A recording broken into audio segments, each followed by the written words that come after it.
Hello, everybody. Thanks for joining me today for our webinar from Zendelity Operations Simplified. Let's go ahead and get started. Before we jump into the content itself, a few housekeeping. So first of all, if you have any questions during the session, please go ahead and enter them into the console. You'll see a question and answers tab on the left-hand side, and I will address them at the end of the session. Also, for your reference, today's session is being recorded, so we can review it and share it with our colleagues after the fact. So again, thank you very much for joining us today. We are here to discuss physical operating risks. I think, generally speaking, they may be slightly underestimated for most organizations and are much more expensive than we think. And I think the time is right to take a look at those and understand if there's a better way, make sure we understand their costs, and look at our options. So with that being said, today we're going to open today's sessions by really defining what I mean by physical operating risk. There's all kinds of risk as we will talk about, but what specifically do I mean when I say physical operating risk? We'll then look at the costs. Obviously, we can't cover every single possible cost. Every different business is different, but I'll give you kind of the core groundwork and look at what's going on across those various spaces so we can plan accordingly. We'll then look at some of the challenges that we have, that most organizations are still faced with today in managing physical operating risk, and why we really believe that the time is right to consider digital transformation as it relates to the management of that. And finally, we'll take a look at some of the technology that is available so you can understand what options are there and determine your best course of action that makes sense for you moving forward. So before we jump into the content, I just want to take a moment to introduce myself and Zendelity as an organization. So first of all, my name is Rebecca Wormley, and I am the Chief Operating Officer here at Zendelity. So I've got about 25 years experience in the enterprise B2B space. Specifically, I've had the opportunity to manage IBM's worldwide marketing strategy for analytics on the mainframe.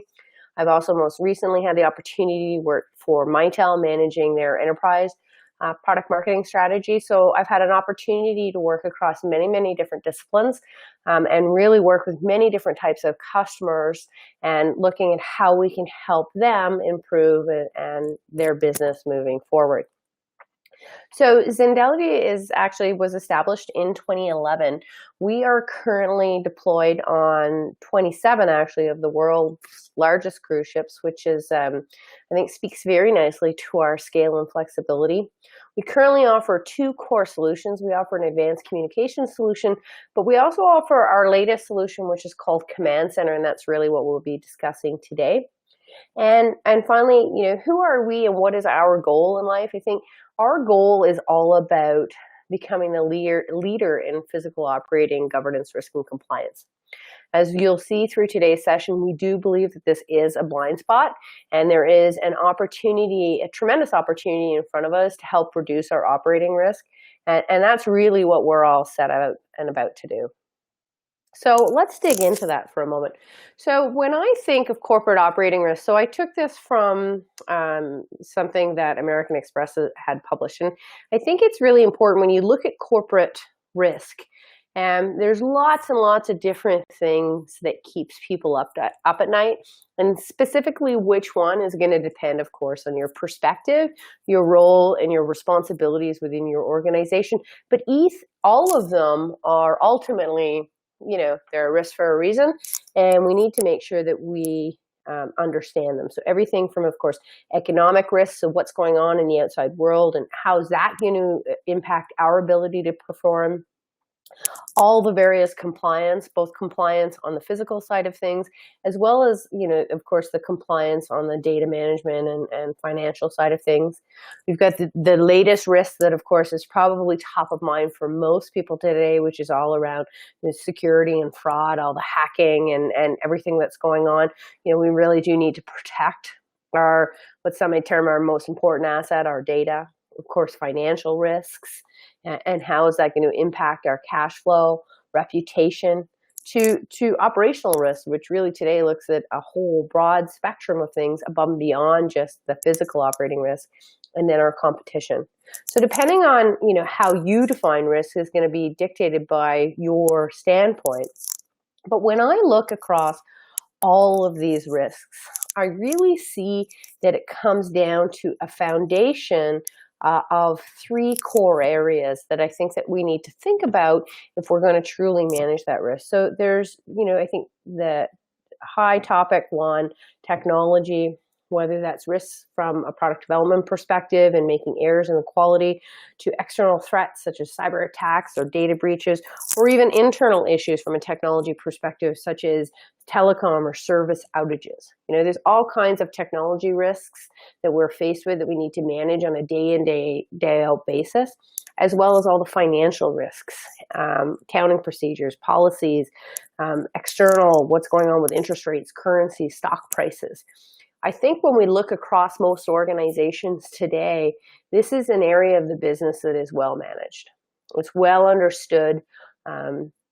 All of the risks from a technology perspective or financial perspective, there's teams in place, there's technology in place that is looking to reduce that risk. But the risk that I want to talk about today is on the physical side of things. This is where we're reliant on people and process, and if there's failure, we're exposing our operation to risk. If there's operation or error, or if we've got a weather disaster that's coming in, or heaven forbid, a terrorism or active shooter, or even an epidemic, right? These are all physical risks that equally can have just as much of a consequence on our business continuity as both a technology or financial risk. But I think as you'll see as we go through today's session, I would generally say it's still kind of being managed as though we're 20, 30 years ago. And I think that is now opening the door to a risk level or a level of exposure that we just can't tolerate. And that's what I want to talk about today. So when I say physical operating risks, what do I mean? Give me some examples. I think we all like to talk in terms that are kind of concrete and meaningful. So let's look at them. So, there's your occupational health and safety. There's, the dreaded slip and fall, which I think is a bigger concern than many may realize that we need to protect against. Of course, we've got all the environmental risks, environmental spills, fires, explosions. But then there's also the quality risk, a risk to our brand, whether our property is in disrepair or cleanliness. We've got backup systems, hazardous material, food safety, water quality, weather, violence, terrorism, our ability to respond to an emergency. These are all physical operating risks that have the potential to really shut us down, right? So we've got to manage those risks and make sure that we're doing everything in our power to minimize the likelihood of something happening. What I'd like you to do is when you think of these risks, think about it from this perspective. For every one of these risks, there's a job across your property that must be done in order to minimize the risk. So therefore, they really only become operating risks when the job itself doesn't get done, right? So that's which is an interesting dynamic when you think about how does one manage that risk. Fundamentally, at its core, to manage these risks, to minimize the likelihood of them happening, means us ensuring that the job gets done in the first place. That the team member across whatever department they're in does their day-to-day responsibilities and minimize that risk. Right? And this is an area, I think, as you'll see as we go through that is really left in the dark ages. This is an opportunity we're exposing ourselves to a tremendous amount of risk because of the way we manage it, and that's what we want to talk about today. Now, to put all of this in perspective, I want to take everybody through a really simple use case. So this is something that we've been talking to a school board about. And it's a really, really simple one, and I think it's something that everybody across any business can identify with. It's a simple thing. A request was made. We've defined the business practices that say during a snowstorm, we need to shovel and salt all of our entranceways and paths in order to minimize the risk of somebody slipping and falling. Now, unfortunately, for whatever reason, this particular day, one of the entranceways, the job wasn't done. I don't know why, whether it was an error or admission, the individual got sidetracked, or it was on purpose. We don't know. Maybe somebody decided that really they didn't think the job needed to be done, or maybe they got sidetracked. And in this particular case, a teacher was calling, the custodian needed something else to be done, and they merely forgot about the one entranceway. We don't know. Unfortunately, regardless as to why, the reality is that somebody slipped and fell, unfortunately, and a lawsuit ensued. Now, when I looked that up, because obviously, we're not going to talk about their particular lawsuit. When we looked at lawyers.com, they estimate that the average lawsuit from a slip and fall is approximately $52,900, and that there's a 70% probability that payout will be received. That's pretty significant. Now, to put all of that in perspective, I think you've got to understand really how much risk are we being exposed to. Let's be honest, right? If the probability or likelihood of something happening is super small, then maybe it's not as big of a risk. But let's look at this example of a school board. So if we take Ottawa as an example, so here in Ottawa, we experience on average 63 days of snow per year. So for this particular school, they have 9 locations across their property, entranceways, pathways, and the like, that need to be salted and shoveled during the storm. And business practices, or the best business practices that have been defined for the school, is that for each snowfall, they need to be shoveled and salted a minimum of twice, one halfway through, one at the end. Obviously, that will change dependent upon volume of snow, but for simplicity's sake, we're going to say every snowstorm, these 9 locations need to be shoveled and salted at least twice.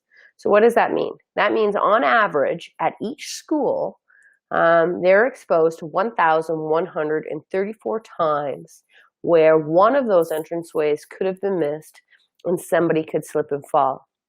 Now, if we were to multiply that, and let's say this particular school board has 150 schools, you really start to see that amount of exposure increase continually.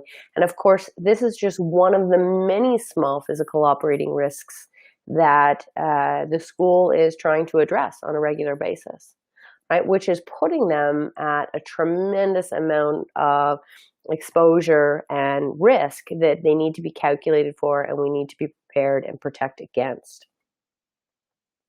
So with that being said, so we've looked at kind of what is physical operating risk, right? So it's all of those things across your property that could potentially harm somebody if a job isn't done, whether it's somebody slipping and falling, or whether it's a gas leak because nobody checked for a freon leak. Whatever the case may be, these are all the things across your property that need to be done on a regular basis in order to keep the people and the environment safe. So when we look across those things, we now need to really make sure that we understand the cost. So what is it going to cost our operation if this risk actually takes place? If something happens, what are all the costs that we need to calculate to truly understand? Because it's so much more than that fine, as we'll take you through. You've really got to look at, one, what are any damages, whether they be medical, property, or productivity of your employees. Because of course, when something does go wrong, it's going to take the time and the resources of your staff members to address it and deal with it and the like. The other big one of non-compliance is, of course, all of the various fines and penalties that come associated with it: insurance premiums, lawsuits, settlements, voided warranties. These are all hard dollar amounts that we are responsible for as operators that need to be, included in this overall calculation. And then, there's the more intangible one, or tangible, depending on, where you are today in measuring and managing, but it's your brand. right? At the end of the day, as we'll see as we go through this session today and really look at these costs in more detail, the impact of your brand and your reputation on social media and the like is significant. We mustn't underestimate it. Bad news travels fast. It impacts our sales. It gives our competition a leg up.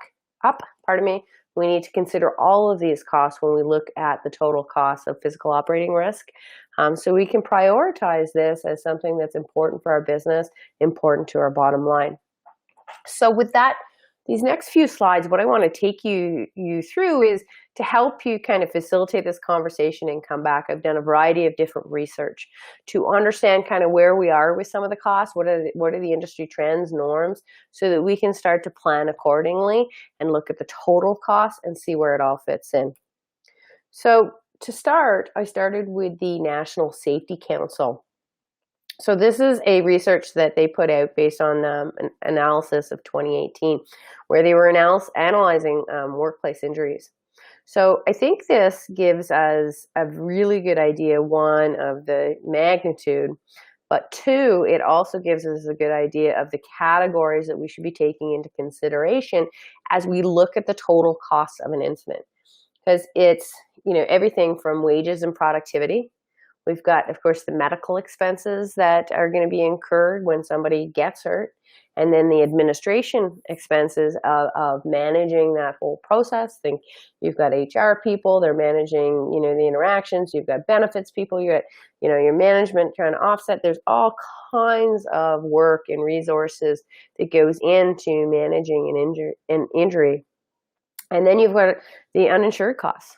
So, unfortunately, not everything is always covered. In fact, I was looking at some research on insurance premiums, and I think it looks in generally like about 70% of big issues are generally covered, and the rest is left to the employer. So, a lot of costs that we need to take into account, motor vehicle damages, fire losses, all of that.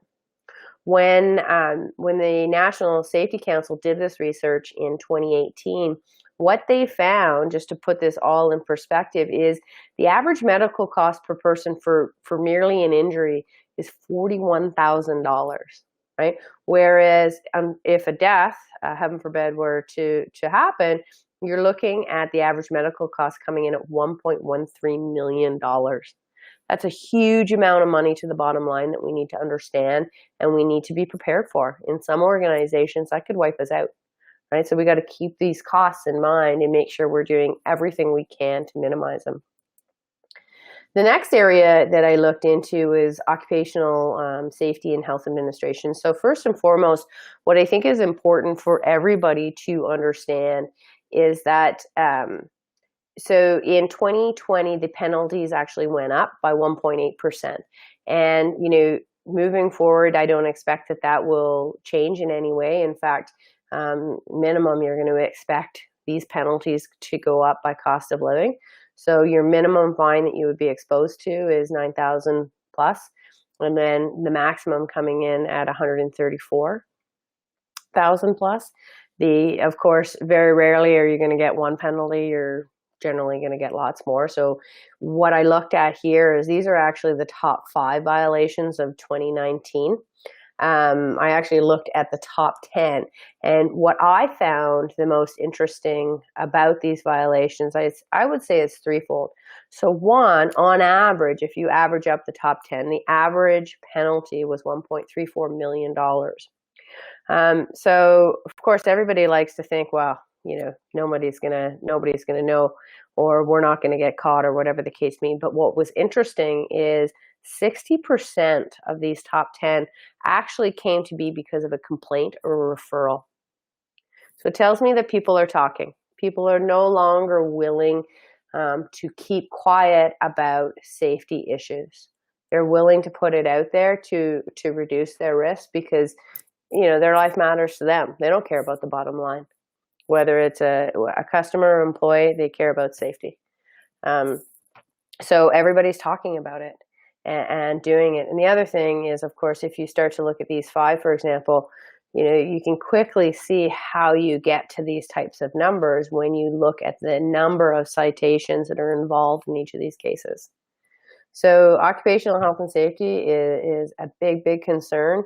I recently read a press release from them, and they are investing much more dollars in inspecting and reducing that risk. So as an operator, you need to ensure that you're combating and doing everything in your power to ensure that staff are adhering to all of the requirements outlined by occupational safety and health, and ensuring that staff are actually executing against those. The next area that I want to take a moment to bring your attention to is commercial property insurance. And of course, this plays a big role in our overall operating costs. So what's important to note about this as we move into 2020 is, from a property insurance perspective, the expectations are that it's going to increase. So we're seeing increases, according to the article I found in the Insurance Journal, anywhere between 2.5% and up to 30% increase in our premiums, and above in some cases, especially in high-risk scenarios. So, we got to be prepared to pay those increased premiums, as well as at the same time, we've got to be prepared to demonstrate to the insurance provider that you're doing everything in your power to comply with everything outlined in your policy and reduce the risk of something happening. When we looked at when they looked at why we're seeing such an increase, it really came down to two key areas. So one, not really in our control, is the lower interest rates are resulting in a lower ROI for the investments the insurance companies are making. So they're a business like any other. But I think the one that we do need to be aware of is it's all the extreme weather and fires, pardon me. And this is where our emergency planning comes into place. If we want to be in a position to negotiate better rates, to work with our insurance provider, we've got to be able to demonstrate that we're doing everything in our power to reduce our exposure to damages during extreme weather. And we all know there's lots and lots of things that can be done, from sticking boards on windows to, tying down lawn chairs, whatever the case may be. The key is actually making sure that those jobs get done in a timely fashion and that important steps aren't missed. So we need to take those emergency plans that we have in a binder that's on the side of management's desk, and we need to find a way to make it quicker and easier to access all that information, because of course, in the time of stress, in the time of need, it's very difficult to think of everything that needs to be done. We're just rushing around. We're trying to save ourselves. So if we can take a proactive approach and make sure we automate that, then we stand ourselves up to be more successful at reducing our risk and reducing our damages. The next kind of cost and area that I wanted to cover today is all about duty of care. So by definition of the Collins English Dictionary, duty of care is your legal obligation to safeguard others from harm while they are in your care, using your services or exposed to your activities. Right? So this is, you have to be able to prove that you've done everything in your power to minimize the risk of something happening. So what does duty of care? When we think of duty of care, it really kind of is premise liability accidents is how they the area of duty of care that I'm referring to. So recognizing, of course, your executives have a duty of care to the business to make sure they're operating in good faith, et cetera, et cetera. A lawyer has duty of care to make sure they're operating, or an accountant to offer the best services. But I'm talking about your premise liability. So the most common causes of that is, issues with, not surprisingly, your property: staircases, ramps, steps, escalators, potholes, carpeting, sidewalk conditions.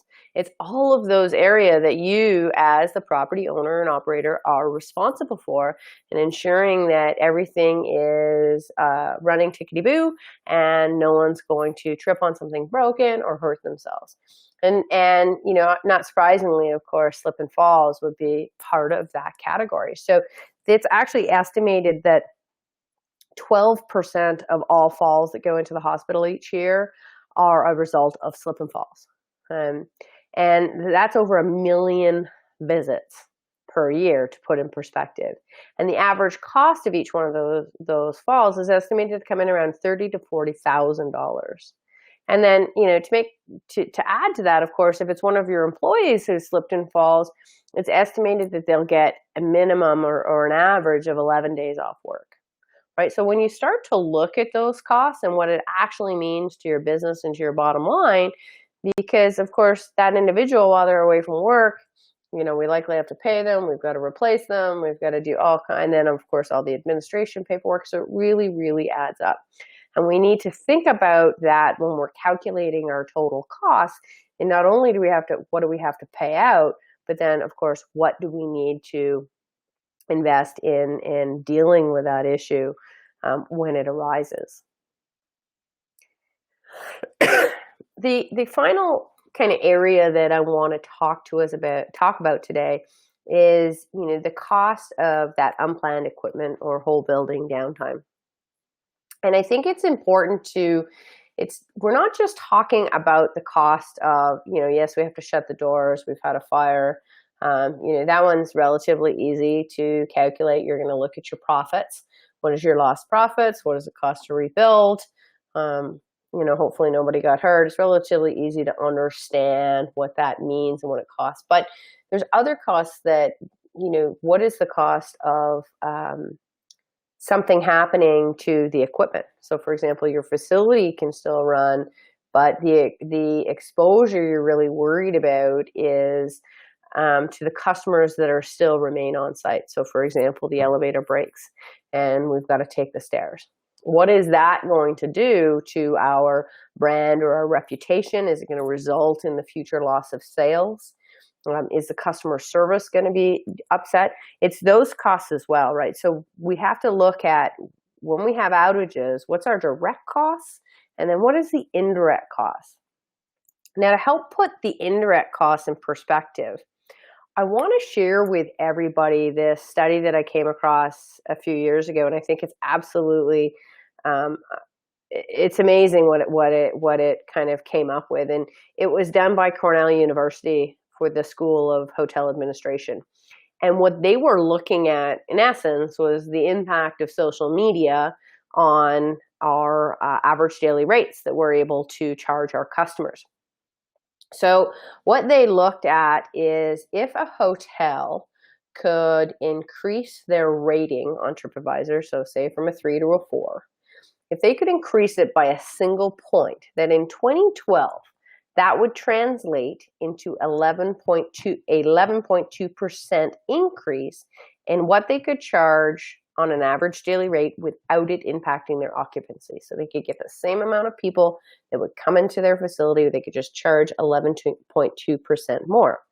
So if you look at, I'm a 100-room hotel, I charge $100 per night, the math's relatively simple. It means I can get an extra $11.20 per night, which is going to translate to an increase in revenue of $4,088.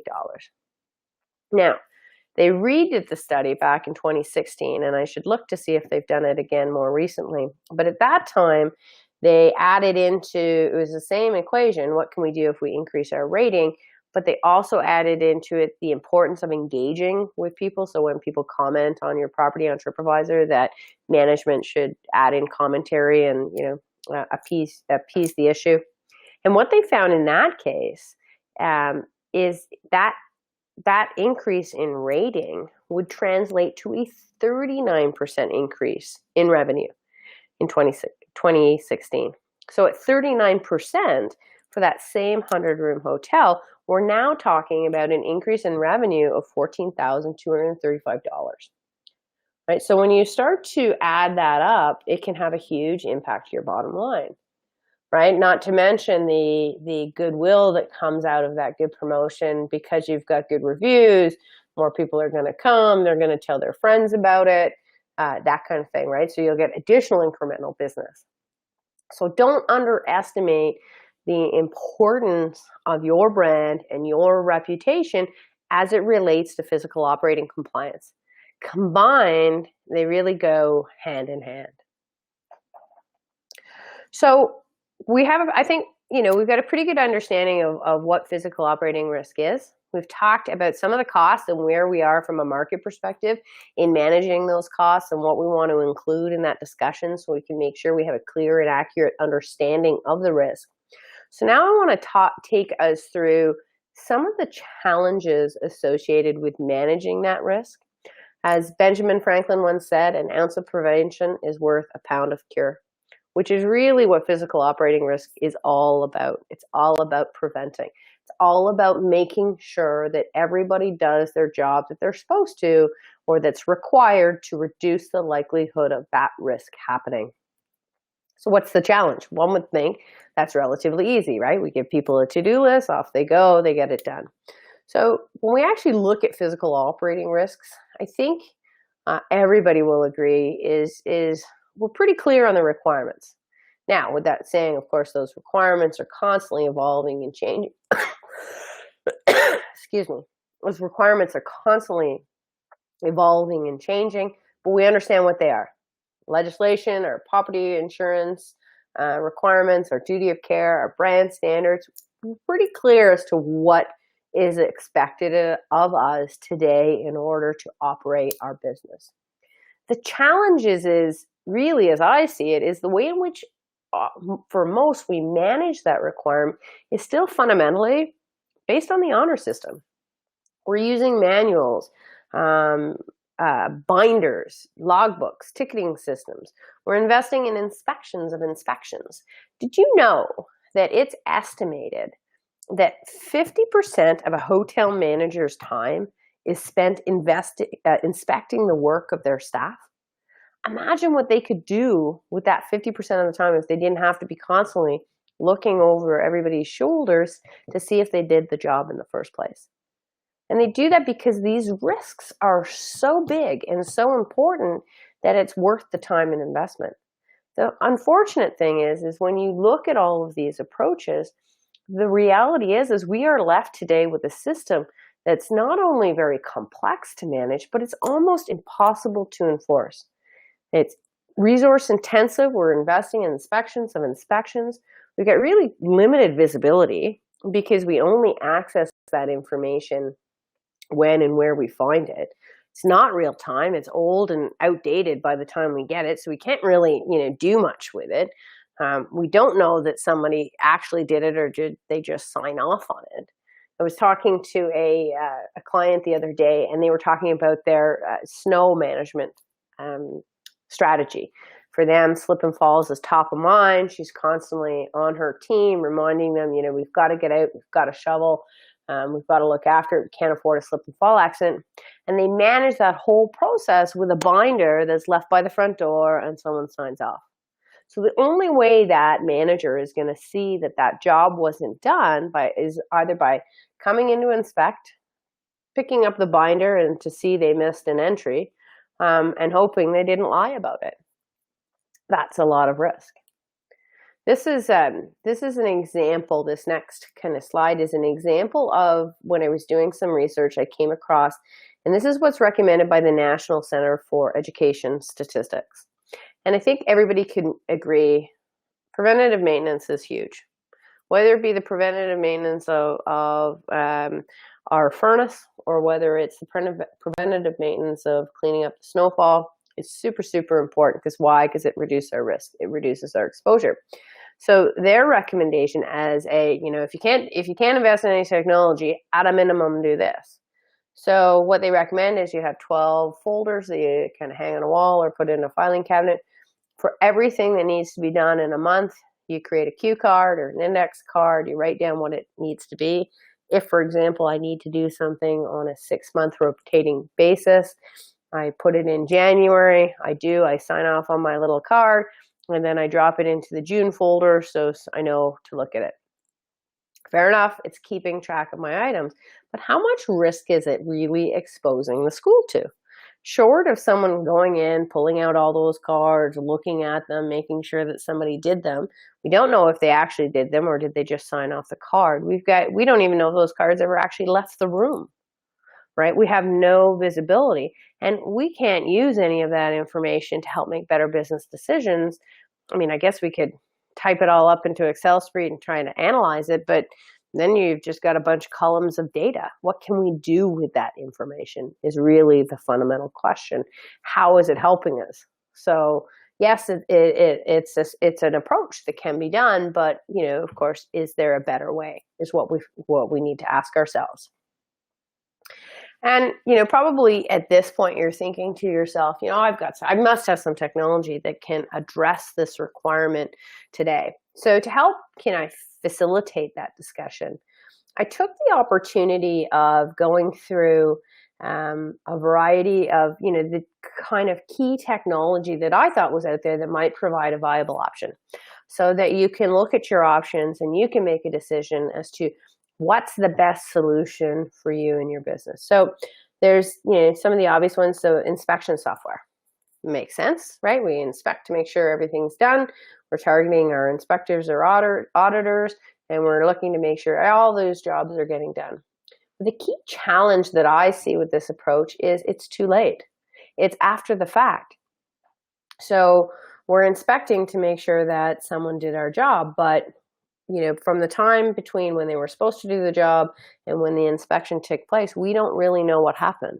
We don't know if we're exposed or not to the job being done. We have no visibility. It's too late in the cycle. It's historical data. We've then got facilities and security software, which may also be, some may consider that. Okay, well, we can use that. When you look at that software, one, it's really just targeting your maintenance and your security team. And I think it's important that, when you look across your property, regardless of your industry, there's lots of other people that play a role in reducing your physical operating risk. How do you track those individuals to make sure that they're doing all the work that's necessary? So we're covering some areas, but it's really just focused on preventative maintenance or security patrol routes, right? What about all those other tasks and responsibilities that need to be adhered to? And how difficult is it to use to actually track? Can they do presence? Just like task management software. So if you go out and Google task management software, that potentially could be another viable option for addressing this challenge. The issue is that software is generally focused on project management, more digital type projects. So think R&D development, or a marketing campaign or product launch or an IT project installation. Where you've got, here's the 5,000 things that need to be done. We're going to build a project plan and we're going to check it off. And we know it's done because, there's a brochure or there's, a date, and you can see the physical activity that was done, right? But again, we can't manage presence. So we think of the use case of physical operating compliance and risk. And this is a scenario where you got somebody who's got to physically go and do a particular task. Right? So this technology doesn't have the means to really look into that. The fourth area that I would pull up or reference would be risk and compliance software. The governance, risk, and compliance market is absolutely huge, and rightly so. But when you think of that, it's really focused on the IT finance side of things, where its priority is all about protecting the data and protecting the financial policies and procedures, right? It's not looking at the physical aspects of your business, right? Which, as we saw with some of these fines, can be just as significant as a data breach, right? Or not adhering to a financial policy, right? So these are also going to have huge risks.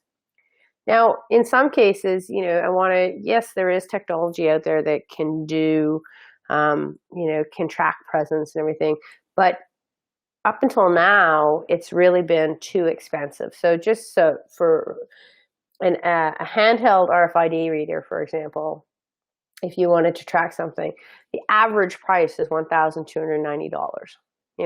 When you add that to the fact that we're giving our mobile employees a decked phone or three-way radio, we're investing a lot of money in them already. If we had to add in the RFID remote reader, you can quickly see why people are committed to using a paper-based logbook solution, because it just becomes too expensive. The good news is that there has been advancements in technology that now allow us to implement new and innovative use cases that were never available to us before. So the first one I'll talk to is the smartphone. We all love the smartphone. Everybody has a smartphone.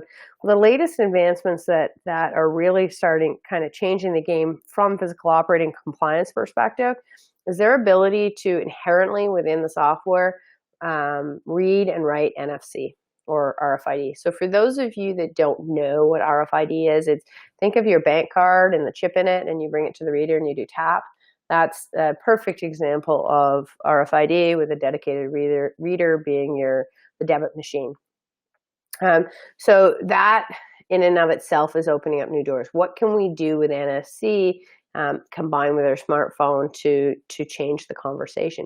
And what's the other part of that is of course the RFID or NFC are almost like a commodity today. Whereas because in the past you needed dedicated readers, to get access to these at a price point that was affordable was almost, not possible, right? Whereas today you can get, for example, if you look in this picture, the little black circle is an RFID tag. That tag is good for 10 years. It's good to minus 40, and you can get it for under $1. So for example, we're talking about the school board, and one of the things that they're talking about is being able to take these and put it on play structures so that they're ensuring that the custodian's actually going out and physically and looking at and doing their daily inspection of the play structure to make sure that our kids are safe.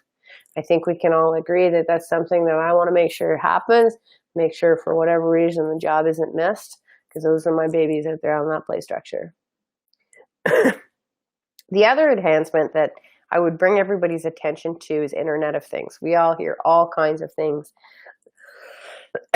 Excuse me. We all hear all kinds of things about the Internet of Things. But what's really cool is, so this is where you got your smart fridge or whatever, right? So we can collect data and understand how the fridge is performing. Or, for example, we just got a smart washing machine, so I can program it from my mobile app and turn it on when I'm not home. Really cool stuff. But the great news is that, again, Internet of Things is almost becoming commodity as well. So now, not only can you get these really cool advanced products, but you can also get adapters that connect to your existing products to collect and send data. So when you think about this, it's all about having the availability of data at our fingertips and what we can do with it. Which is where Command Center from Zendelity comes in and is, I think, the latest in technology that's going to help you address these physical operating compliance with minimal risk and minimal friction.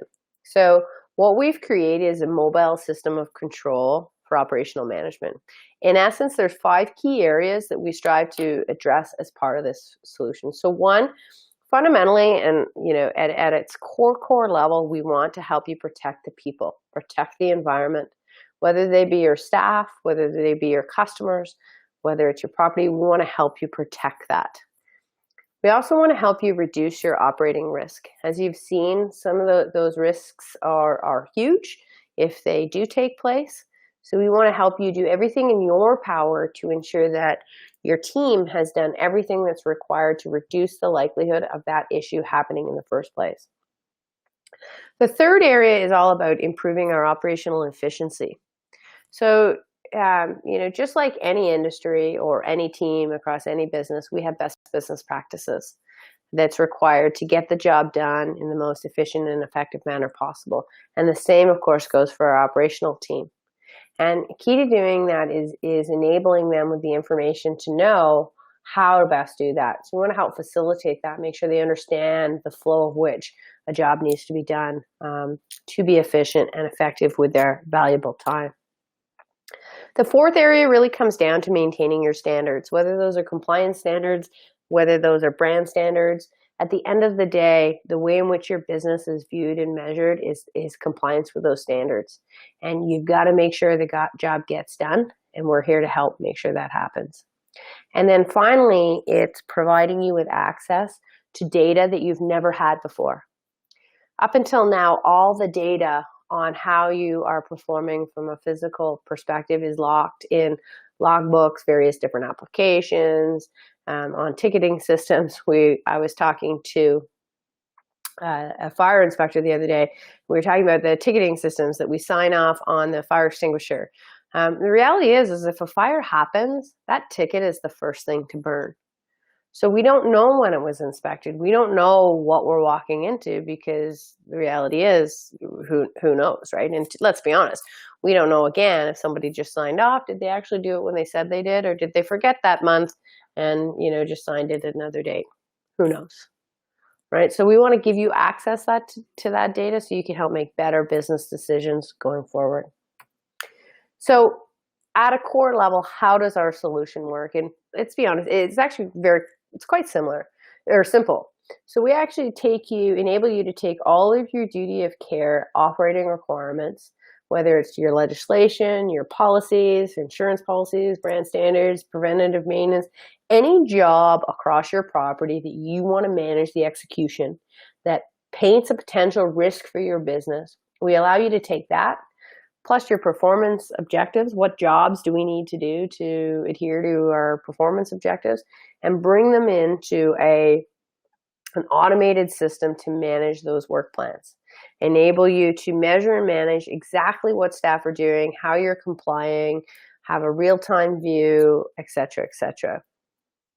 So when I look at this, and I'm going to bring you back to the statement that I made at the beginning of today's session, when we think about physical operating risks, they truly only become a risk if the job doesn't get done in the first place. So using Command Center from Zendelity, we're going to enable you to automate all of those work plans, so that we can ensure that we've covered all of our bases.